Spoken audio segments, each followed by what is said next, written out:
రెండు తెలుగు రాష్ట్రాల yes news TV channel ప్రేక్షకులకు స్వాగతం.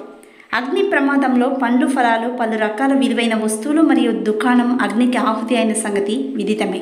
అగ్ని ప్రమాద బాధితులకు న్యాయం జరిగేలా కృషి చేస్తాము అంటూ భరోసానందించిన డాక్టర్ మట్టా దంపతులు మేజర్ గ్రామ పంచాయతీ స్థానిక కల్లూరు పట్టణంలో మెయిన్ రోడ్ పక్కన గల రాజ్యలక్ష్మి సూపర్ మార్కెట్ ఎదురుగా ఉన్నటువంటి షేక్ నజీర్ పాషా పండ్ల పొలాల దుకాణం అగ్ని ప్రమాదంలో పూర్తిగా బుగ్గిపాలైంది.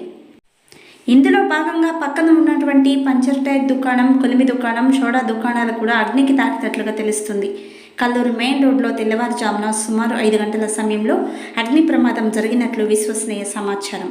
సంఘటనను గురించి సమాచారం అందుకున్న రాష్ట్ర కాంగ్రెస్ పార్టీ నాయకులు డాక్టర్ మట్టా దయానంద్ విజయ్ కుమార్ హుటాహుటిన స్థలాన్ని చేరుకుని క్లుప్తంగా జరిగిన విషయాన్ని సత్తుపల్లి మహిళా శాసనసభ్యురాలు డాక్టర్ మట్టా రాగమయ్యి దయానంద్కి చరవాణి ద్వారా విషయాన్ని వారు వివరించడం జరిగింది. జరిగిన నష్టం భారీగానే ఉందని, పండ్ల దుకాణంలో వివిధ రకాల పండ్ల ఫలాలు ఉన్నాయని, అవి కూడా చాలా విలువైనవని యజమాని తెలియజేశారు. ఈ విషయాన్ని గమనించిన డాక్టర్ మట్టా దయానంద్ బాధితులకు తగిన న్యాయం చేస్తామని బాధితులకు మట్టా హామీ ఇవ్వడం జరిగింది. చిరు వ్యాపారులైన యజమానులు షేక్ నజీర్ పాషాని, నెహ్రూని, ఆకుల ప్రసాద్ని ప్రమాద వివరాలు క్షుణ్ణంగా అడిగి తెలుసుకోవడం జరిగింది.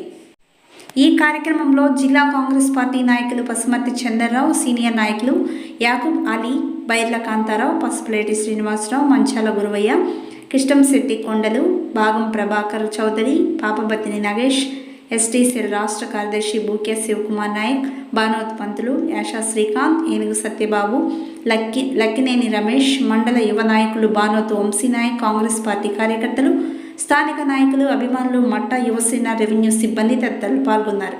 మరికొన్ని వివరాలు మీ ముందు ఉంచేందుకు మీ ఎస్ న్యూస్ టీవీ ఛానల్లో కమింగ్స్.